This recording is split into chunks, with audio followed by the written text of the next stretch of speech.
Então, senhores, estamos de volta aqui com mais uma aula deste nosso curso aqui de banco de dados avançados. Agora começando a trabalhar o assunto de banco de dados distribuídos, banco de dados paralelos, mas para isso a gente vai tentar contextualizar do ponto de vista histórico como é que a gente chegou a esse conceito de banco de dados paralelo distribuído.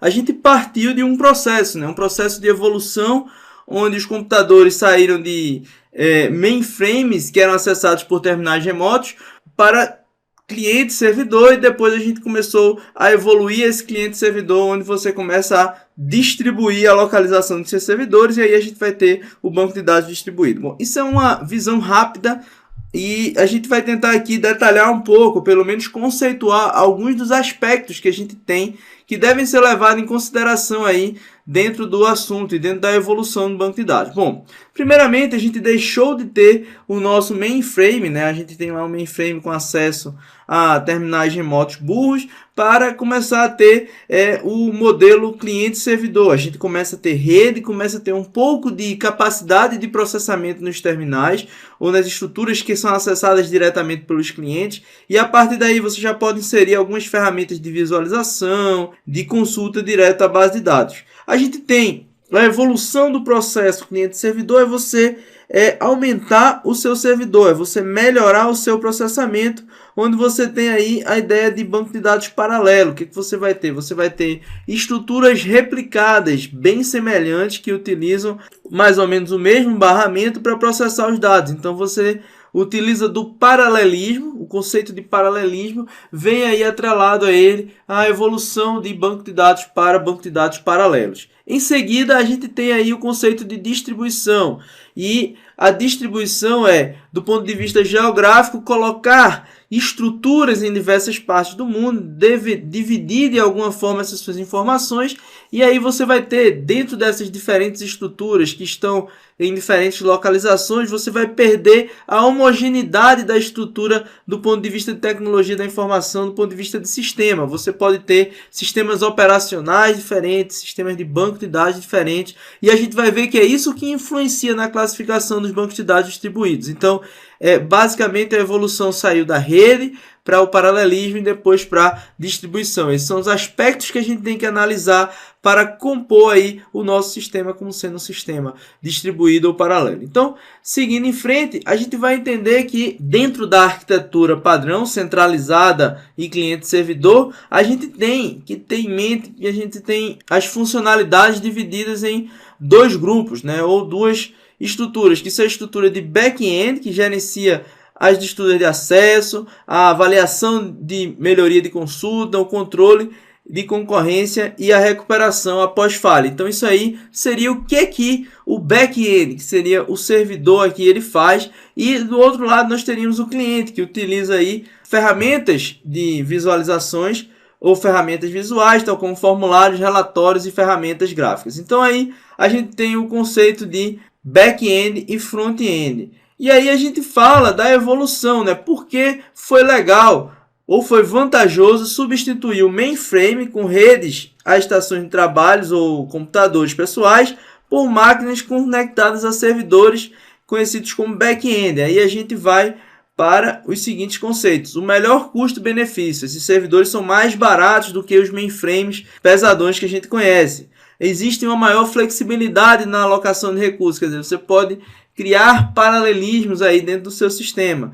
Você vai ter também uma melhor interface com o usuário, quer dizer, o seu usuário pode visualizar melhor os dados, e a outra estrutura seria justamente a manutenção, que ela é feita de forma mais fácil. Então, aí a gente viu a arquitetura centralizada, que seria a arquitetura de mainframe, e depois a gente evolui para a arquitetura de cliente-servidor, ok? Bom, a arquitetura de sistemas no servidor, ou seja, cliente-servidor, ela vai construir diferentes tipos de servidores. E o primeiro tipo de servidores são os servidores de transação. Basicamente, o servidor de transação, eles vão receber a consulta, vão receber a estrutura. A gente está falando de servidores de banco de dados também, principalmente.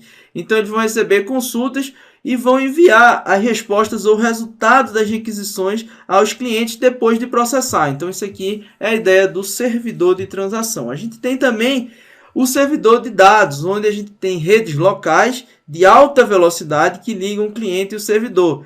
E aí a gente vai fazer o seguinte, a gente vai ter tarefas ou requisições do cliente que utilizam ou que necessitam de uma grande capacidade de processamento. Então, uma das sugestões do servidor de dados é que ele passa o dado para ser processado no cliente, que tem dentro da sua estrutura um back-end completo, ou seja, ele tem uma estrutura de processamento maior.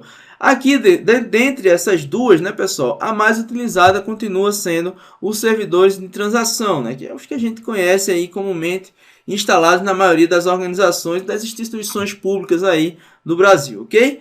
Bom, então seguindo em frente, a gente vai evoluir essa arquitetura para uma arquitetura paralela e distribuída, né? Então a gente vai mostrar aqui quais são as diferenças da arquitetura paralela para a arquitetura distribuída. Aqui focando mais na arquitetura paralela. Veja que a ideia de sistemas multiprocessador, que é justamente você ter dentro da mesma máquina ou dentro ligada à mesma estrutura um conjunto de processadores ou um conjunto de dispositivos que vão prover aí o processamento das suas consultas ou o processamento das suas aplicações. Basicamente, a gente tem uma subdivisão entre a arquitetura de sistemas multiprocessador ou paralela. A gente pode ter a arquitetura de memória compartilhada, onde a gente tem aí um conceito que ela é altamente acoplada, ou seja, você tem que dividir a memória entre diferentes processadores, você começa a poluir a memória ou nas mudanças aí de disco, você começa a ter que ter um autocontrole dessas estruturas, porque uma acaba tendo que influenciar na transação, no processamento que está sendo feito por transações ou por consultas diferentes. Então isso acaba gerando um problema aí dentro do nosso banco de dados. Sabe que acoplamento nem sempre é bom, né? A gente tem a ideia do compartilhamento de disco, aí você diminui o acoplamento, que você pode ter acesso simultâneo ao disco e você consegue aumentar o throughput, né, ou a leitura aí de informação sem ter que ter um controle tão grande. Então aqui a gente chama isso de livremente acoplada e a gente tem a ideia de nada compartilhado, quer dizer, você para cada processo que está sendo aí transacionado dentro das suas máquinas, você vai ter um conjunto de memória, processador e disco para que você possa realizar essa operação, ok? Então, basicamente, essa arquitetura paralela ela não tem overhead de mensagem pela rede, porque todo o processamento é feito na mesma máquina, e essas arquiteturas é que a gente usa dentro dos sistemas de banco de dados paralelos, ok? Bom, visto isso, vamos ver as figuras para entender o que seria aí o nada compartilhado, memória compartilhada e disco compartilhado. Veja aqui o primeiro exemplo na figura que mostra um banco de dados paralelo, nada compartilhado. Veja que eles estão ligados a um barramento, um switch aqui, e cada sistema desse tem a sua memória, sua CPU e seu banco de dados. Então, aí a gente mostra como é que seria o esquema nada compartilhado. A gente evolui, ou a gente pode apresentar também um sistema de banco de dados centralizado, né? Em contraposição ao sistema de banco de dados paralelo, a gente tem o sistema de banco de dados centralizado com acesso distribuído. Veja aí como é que funciona. A gente tem um site central em Brasília, que tem duas bases de dados associadas a esse site central, e ligada a uma rede de comunicação, vários sites eles vão acessar os bancos de dados. Então veja que aí a gente está falando de um banco de dados que é centralizado, ele é todo feito ou todo estruturado em Brasília, mas o acesso a ele é distribuído. Então você pode usar a rede para acessar esse banco. Temos também o banco de dados distribuído puro, onde você tem em vários sites, associado a cada site ou a cada estrutura, um banco de dados. Ou seja, se você olhar para a figura, você vai ter aqui no site um banco de dados relacionado a ela. E aí a gente vai ver como é que se distribui a informação, como é que o esquema global ele é compartilhado aí dentro dessas estruturas. Ou seja, cada site ele vai guardar a informação que é relevante para as pessoas que utilizam aquele site. Então, a ideia é quanto mais próximo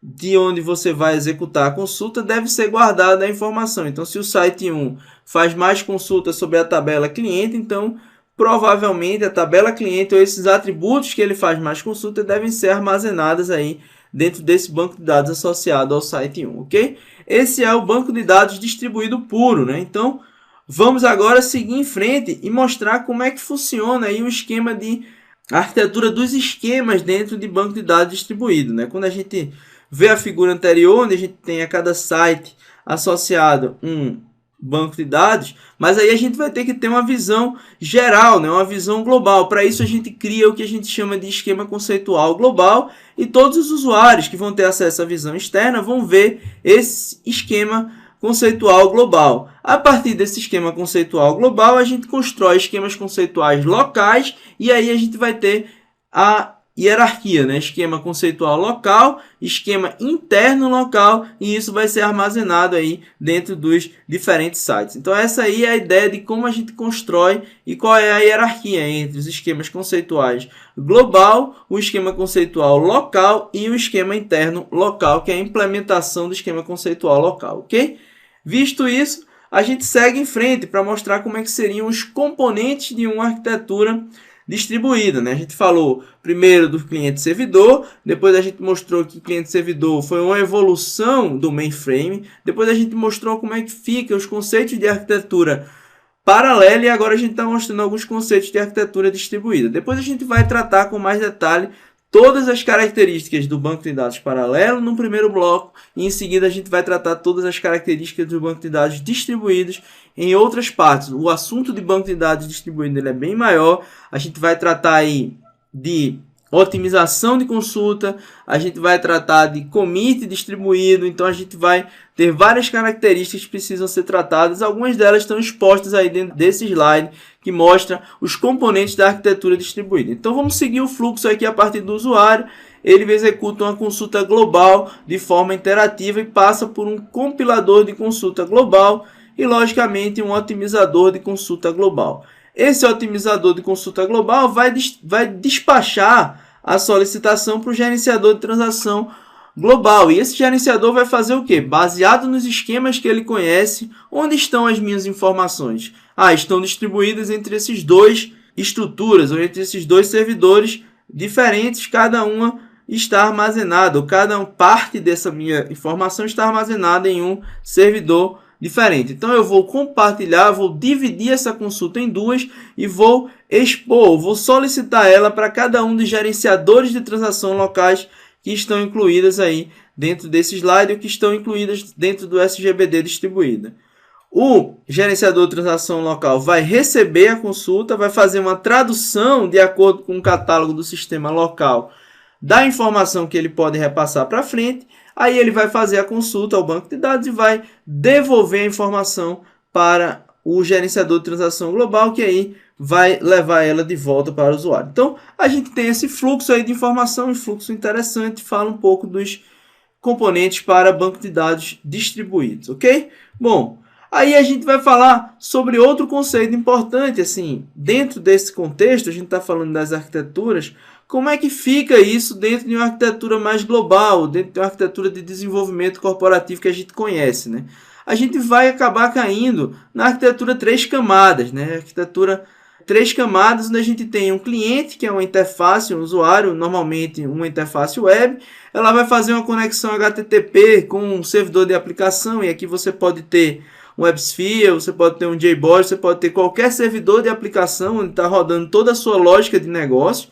E aí você pode desenvolver em Java, .NET, C, C++.